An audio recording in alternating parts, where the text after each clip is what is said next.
Just Cheesy the Podcast, presented by Just Cheesy Productions.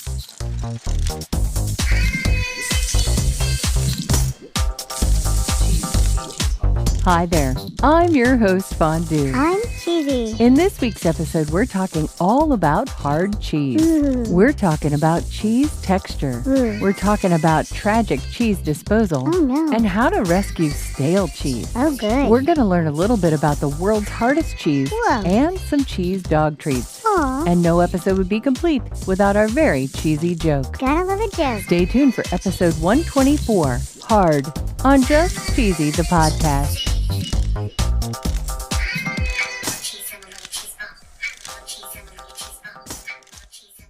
So, in the last few weeks, we've been talking a little bit about different types of cheeses. Yeah. First, we talked about smooth cheese. Yeah. Then we talked about sharp. Ooh, yeah. Now we're going to discuss the texture of cheese. Whoa. According to Culber.exportdepartment.ir, there is a classification of cheese types. Okay. There's a standard hardness scale. Really? Essentially, cheese falls into several different categories. Okay. You've got soft cheese, Ooh. semi-soft, Yum. semi-hard, and hard cheeses. Okay. And how each cheese is categorized depends on factors like moisture content, aging, and curd formation. Oh. The cheese hardness scale, which is also referred to as the cheese texture scale, serves as a method for classifying cheeses according to their inherent hardness. Whoa. This scale establishes a standardized measure for assessing and comparing the firmness level of various cheeses. Whoa. And according to this website, this spans from 1 to 10, and the scale designates 1 as the softest and 10 as the hardest. Okay. The soft cheeses and semi-soft cheeses are things like cream cheese and cottage cheese, Ooh. where you've got a higher fat content and high moisture. Yum. Most of these cheeses are not ripened for very long. Okay. The semi-hard cheeses, such as Swiss, cheddar, Gouda, and Edam, are known for their lower moisture content, and they usually have extended aging. Oh, yeah. And hard cheeses, such as Parmesan, Romano, and Asiago, are tightly packed into wheels, and they're aged usually for months or even years. Whoa. And according to ScienceDirect.com, hard cheeses usually require ripening periods longer than 9 months. Whoa. And last week we learned about sharp cheese Yep. and how it's aged quite a long time. Oh, yeah. And we even find some of the same cheeses on the hard list that we found on the sharp list. Oh, yeah, we do. They say here many of the hard cheeses have a crumbly and dry texture, Ooh. and that they have a very strong taste and aroma. Oh, yeah. And it says here the texture of these hard cheeses actually make them very appropriate for grating. Oh, yum. SpoonUniversity.com talks about some of the most famous hard cheeses. Ooh. They describe Asiago as smooth and crumbly. Oh, yum. They talk about Parmigiano Reggiano, Ooh. which is a granular cheese with a strong, fruity, nutty flavor. Hmm. They describe Pecorino Romano as a slightly saltier version of Parmesan, and that it's hard and flaky in texture. Wow. But did you know that there's actually a hard Swiss cheese? There is? It's called Sprinz. Sure it is. I think. Yeah. They say it's possible that this cheese was mentioned back in 1200. Holy cow. But there are definitive documents from 1530 that are kept in the State Archive in Bern. Wow. This cheese is made from cow's milk. It's only produced in 42 dairies in Switzerland. Whoa. It's typically grated or eaten in small pieces. Okay. And according to gourmino.ch, they talk about the handcrafted Sprinz and that it's aged for 36 months. Holy cow. They say it tastes bloomy, Ooh. and it has notes of fresh chamomile, Ooh. toffee, and clarified butter. Ooh. The makers of Sprinz cheese are not sponsors. Nope. But if they were, their ad would go right here. Have you ever wanted to listen to the web? Yeah. Well, Newsly makes that possible. They do? They're an all-in-one audio super app for iOS and Android. Super app. You can listen to trending articles on the web on topics that you choose and get them read to you in a natural human voice. What kind of topics? Sports, Cheese? tech, business, science. Cheese? I'm sure there's even cheese. Yay. They even have an entire section for podcasts. Are we there? Of course we are. Ooh. It's one of my new favorite podcast apps. They even have digital radio. Holy cow. Just go to www.newsly.me to download it free. Whoa. Or use the link in the description.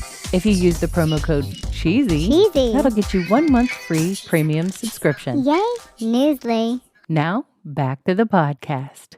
It's time for my favorite segment. This week in cheese. According to WATE.com, a restaurant called the Huddle House in Knoxville, Tennessee, had a very low score when it got inspected. Oh no. Anything lower than 70 is considered failing, and this particular location got a grade of 72. Oh. It says here they had critical violations for food temperature and sanitation. Oh no. Gravy wasn't warm enough, Oh. mashed potatoes weren't cold enough, Oh. and they literally ruined 2 pounds of cheese. Aw. They had to throw away a pound of pepper jack, Oh no. and they had to throw away slices of cheddar. The cheddar had crusty edges on them, and so did the pepper jack. Ew. And speaking of crusty cheese, is there anything you can do with your crusty cheese in the fridge? Yeah, is there? Well, according to tastingtable.com, as long as the surface isn't slimy or moldy, it's still safe to eat. Okay. They recommend trimming off the bad bits. Okay. So anything that's waxy or Okay. hardened can be trimmed, and then you can eat the rest of the cheese. Oh, good. Now, what if you've got cheese that's dried to the core, Yeah. or you want something to do with those little bits you just cut off? Yeah, what do you do? They recommend taking that cheese and grinding it up in a food processor. Okay. They say add some white wine, butter, garlic, herbs, and other seasonings. Oh. They say that you can use this to make a cheese dip. Ooh, yum. Some people suggest that you can take this cheese and grate it into some dishes, and it gives it a nice cheesy flavor. Ooh, yum. But popsci.com has an even better idea. Okay. Dried cheese can be marinated in oil. Whoa. Oil-cured cheese was a means of preservation for centuries in Spain. Wow. They suggest that the fat acts as a barrier to undesirable yeasts and bacteria. Ew. They say it keeps the cheese fresh, safe to eat even when the temperature's soar. Wow. They say it was so hardy that some of the explorers like Christopher Columbus packed it alongside salt cod and hardtack on their transatlantic voyages. Whoa. Here we go with my pronunciations. Oh no. This is called queso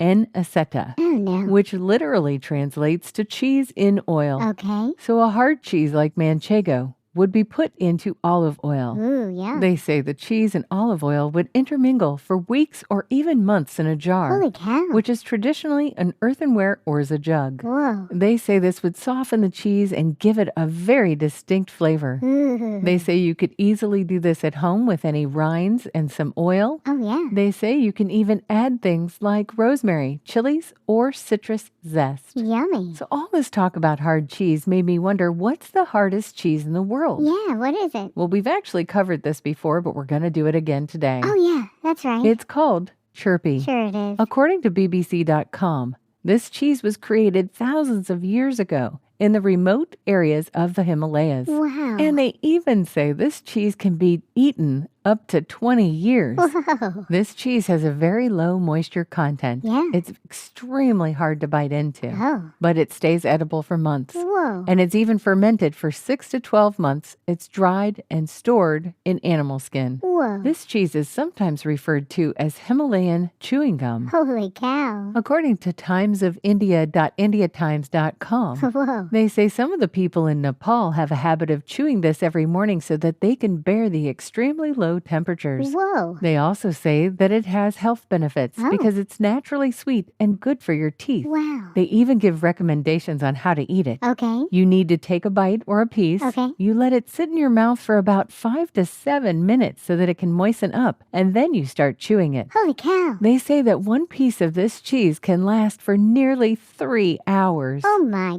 goodness. According to HeraldNet.com, there is something called Himalayan dog chews. Okay. And of course, these dog chews are made from none other than chirpy. Aw. Back in 2003, 2 men that used to live in Nepal started this dog treat business. They set out to make alternative treats to the bone, rubber, and rawhide chews that were in the market. Oh wow. They say it's lower in lactose and fat, which can upset a dog's stomach. Aw. And apparently, dogs love it. Oh yeah. Their factory produces more than 20,000 pounds of dog chews a day. Holy cow. They helped establish the over $90 million cheese chew market, and they're now sold at more than 5,000 retailers. I'm ready for a joke, Fondue. Okay, why did Parmesan stop at the fork in the road? I have no idea. Because it's hard to know which way to go. Oh, good. Get it hard? grief. Like hard cheese and way? Yeah, I get it. It's silly. Oh, I know, it's silly, but it was definitely a little bit cheesy. Thanks for listening to Just Cheesy the Podcast, episode 124, Hard. Thank you. We hope you have a great weekend, and we look forward to talking to you next week. Stay cheesy, everybody.